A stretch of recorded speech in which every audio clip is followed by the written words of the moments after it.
question de Sébastien Vaudieb. Fernand, quelles étaient selon toi tes qualités et tes défauts en tant que combattant? Que t'a-t-il manqué pour aller à l'UFC par exemple? T'as commencé un petit peu à en parler et donc là je te laisse finir sur le sujet.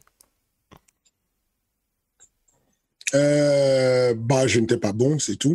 C'est pour ne pas aller à l'UFC, c'est que il faut des qualités, il y a un modèle de performance pour le MMA. Le modèle de performance de l'UFC, du MMA, c'est qu'on doit avoir le facteur prépondérant, ce sont les qualités physiques.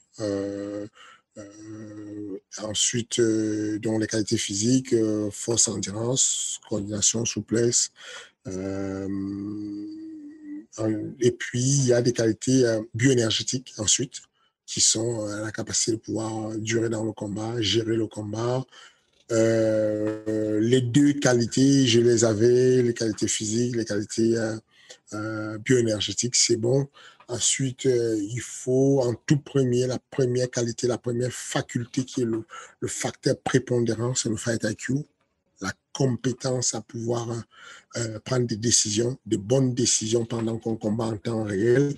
Ça, je ne l'avais pas. Je considère qu'il m'a manqué beaucoup de fight IQ pendant très longtemps et que j'ai commencé à comprendre à la fin de carrière et quand j'ai décidé déjà, quand j'entrais dans le côté sur le côté coaching de la chose. Donc, il m'a manqué du fight IQ.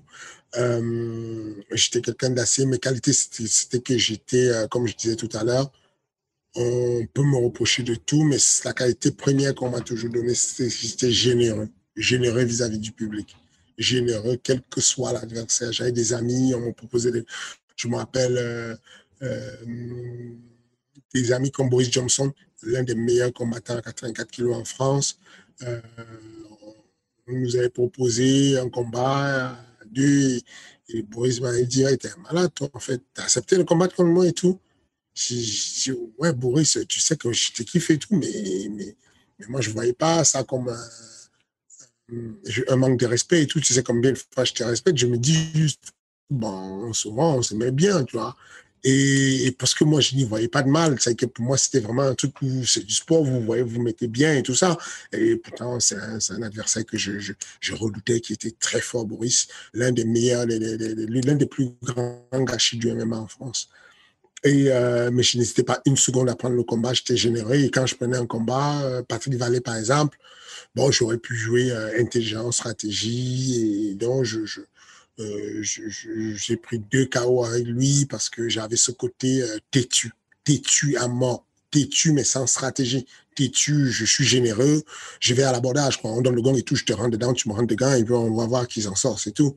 Du coup, c'est pour ça que j'en parlais en disant, Alan, c'est quelque chose qui vient. Je ne te demande pas d'être aussi stupide que je l'étais, quoi, mais il faut quand même un minimum de corazon, il faut un peu de cœur pour pouvoir aller au combat et se dire que enfin, c'est un sport de combat, on y va, quoi.